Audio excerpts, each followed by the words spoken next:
So why is it important that every single child should develop their emotional intelligence?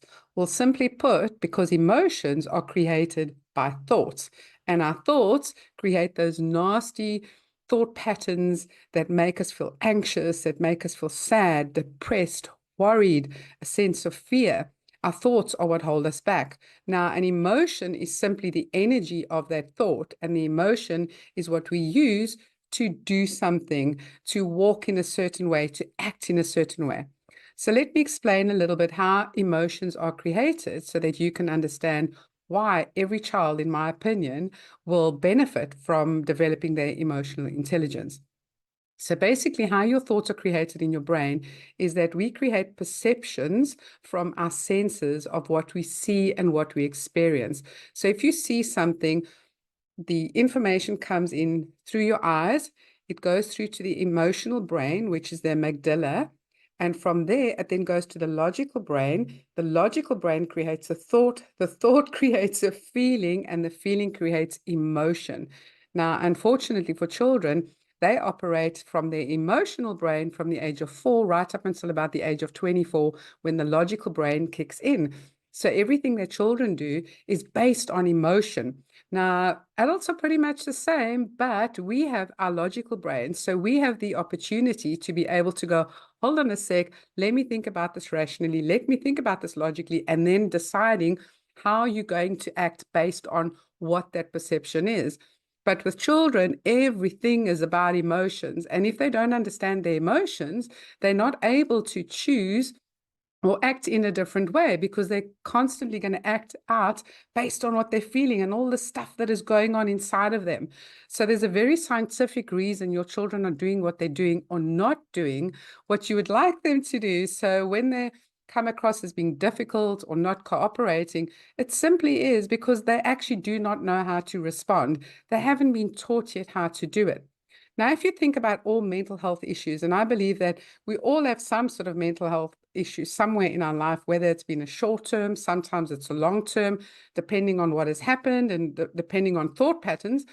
But all of us have had some sort of struggle in our life, and that all happens here. So it's happening with this perception. So of what has happened, the interpretation of it, the thought that's generated, and the feeling and the emotion that gives you the action to act out. So, but what happens with mental health issues, especially if it's a long-term problem, then something gets stuck and the thought continues. So you ruminate over the same thing over and over again. And the more you think about it, the more you feel. And the more you feel, the more emotion is generated.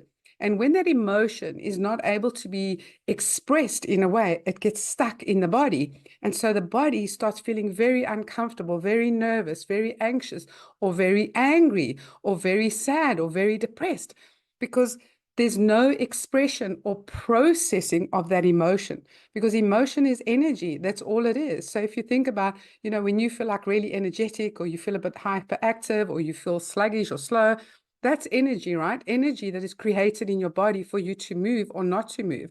So when you have these emotions that are unprocessed or that are, that you don't understand, that energy builds up in the body, and the body takes the strain of that emotion. So the energy is so pent up, or sometimes if it's shoved down, you'll then find that children will shut down because they're like, well, I don't know what to feel. I don't know how to feel this.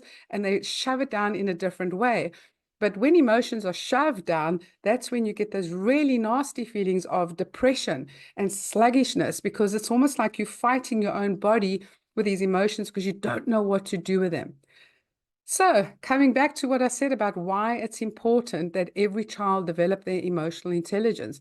First of all, so that they can understand what they're going through, so they know what to do with those emotions and to know why they have them, because emotions have different messages. They're like this language that we are born with. If you think about when your child was born, they were born with the ability to cry when they were hungry, cry when they were tired, cry when they were cold. So they already have that emotion. Every single one of us has the language of emotion, but we've never been taught to speak emotion. We've never been taught about what does it mean? Why do I feel this way? What do I do with this emotion? How do I express it? So most of us have just been taught to shove it down or to ignore it. Most of us have felt abnormal because of not being able to express that emotion. If you just think back to when you were a child, I know when I was a child, it was like, stop crying or I'll give you something to cry about.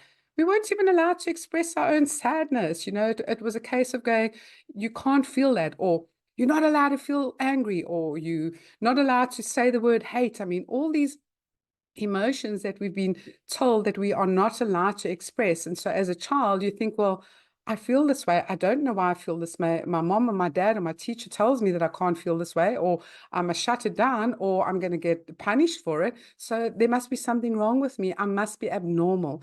So I'm sure you can understand now how so many children and adults, because if you think about it, if you had that same experience as a child, you have grown up feeling abnormal because you have emotions.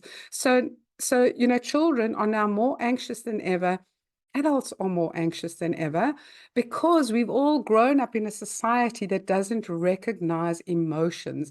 And as I said, emotions are a language. They are so powerful because when you understand them and when you know what to do with them, it completely transforms your life. And when you're able to process them, because it's never too late to process emotion, emotion that gets stuck in the body, as I said, it's just energy. So on this channel, I share various ways with you of how you can express that emotion, how you can get rid of it, how you can release it from your body. Because when you don't release or process emotions that are stuck in your body, they create a chemical reaction. So think about it when you're stressed. Your body releases adrenaline, it releases cortisol because it's getting you ready to fight or flight, or sometimes we freeze. So when we have all these chemical reactions, they make our nervous system uncomfortable. They make us feel very scatty and very nervous, for lack of a better word. They make you just feel uncomfortable. You're not at ease with your body. You're not at ease in your body. So the reason to then release those emotions, to process them, is so that you can stop the chemical reactions. Because when you've interpreted, for instance, an event, something that has happened, and it's made you scared, and you keep thinking about it, and you don't process that emotion, but you keep thinking about it. So this keeps going on. Think, reaction, think, reaction, think, reaction. And soon you're stuck with a mental health issue because the mind is looking for a solution. It can't close the loop. So it just keeps going round and round and round like a stuck record because it's got no outlet. It's got no solution because the mind is all about keeping you safe and finding those solutions. But if it can't find a solution, it gets stuck in this loop. So when you give it a solution, you're able to close it. You're able to express the emotion, release the emotion. And when you do that, you stop the chemical reaction in your body as well that's making you feel so anxious and sick. So it's this real vicious cycle. So I hope you can see now how profoundly important it is to teach your children, or the children that you teach, how to develop their emotional intelligence so that they can be equipped, being able to deal with the emotions as and when they happen, deal with adversity as and when it happens, so that they don't get caught up in that horrible loop that makes you feel awful, uncomfortable in your own skin, and has the potential to make you ill. I've put down a link below this video that is about the Equip community that you can join, and also a link for my book that is a simplified version of emotional intelligence called Emotional Intelligence in a Nutshell for Parents and Teachers. And also check out the playlist, because every week I add new videos onto the different steps of becoming emotionally intelligent. And a lot of them are actually a lot of fun. So make sure that you subscribe. And if you find this helpful and think that somebody else will find it helpful, then do share it as well. Thank you for tuning in. Bye for now.